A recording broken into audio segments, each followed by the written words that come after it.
સૌપ્રથમ વાત કરીએ બિહારની રાજનીતિની। બિહારમાં રાજકીય ઉથલપાથલ વચ્ચે મોટા સમાચાર। નીતિશ કુમાર કાલે એનડીએ સાથે બનાવી શકે સરકાર। કાલે ધારાસભ્ય દળની બેઠક બાદ નીતિશ આપશે રાજીનામું। રાજીનામું આપ્યા બાદ સાંજે રાજભવનમાં શપથ લેશે। આ મોટા સમાચાર મળી રહ્યા છે। બિહારમાં રાજકીય ઉથલપાથલ વચ્ચે નીતિશ કુમાર કાલે એનડીએ સાથે બનાવી શકે છે સરકાર। કાલે ધારાસભ્ય દળની બેઠક બાદ નીતિશ આપશે રાજીનામું। રાજીનામું આપ્યા બાદ સાંજે રાજભવનમાં શપથ લેશે। તો જે રીતે બેઠકોનો દોર ચાલી રહ્યો છે, તેજસ્વી યાદવે પણ હાલમાં જ બેઠક પૂર્ણ કરી છે। તેની વચ્ચે આ મોટા સમાચાર। નીતિશ કુમાર કાલે એનડીએ સાથે સરકાર બનાવી શકે છે। આ મહત્વની જાણકારી મળી રહી છે। કાલે ધારાસભ્ય દળની બેઠક મળશે અને આ બેઠક બાદ નીતિશ કુમાર રાજીનામું આપી શકે છે। રાજીનામું આપ્યા બાદ સાંજે રાજભવનમાં તેઓ શપથ લેશે। તો બિહારમાં ભાજપના ધારાસભ્યો અને સાંસદોની બેઠક। તેજસ્વીએ ધારાસભ્યોને કહ્યું, બિહારમાં મોટું થવાનું છે। રાજીનામું આપ્યા બાદ સાંજે રાજભવનમાં નીતિશ કુમાર આવતીકાલે શપથ ગ્રહણ કરશે। પટનામાં આરજેડી ધારાસભ્ય દળની બેઠક પૂર્ણ થઈ છે।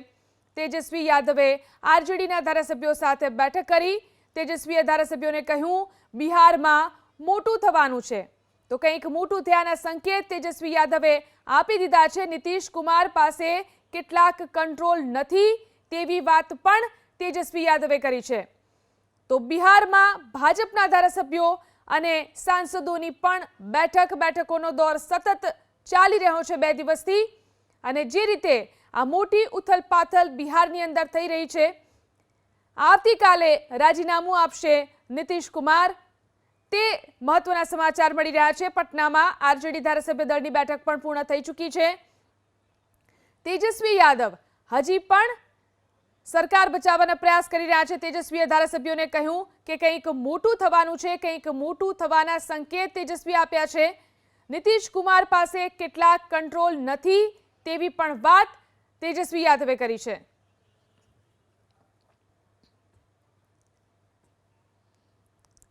તો જે ઉથલપાથલના સમાચાર મળી રહ્યા છે, લાલુ પરિવારની મુશ્કેલી વધતા સમાચાર।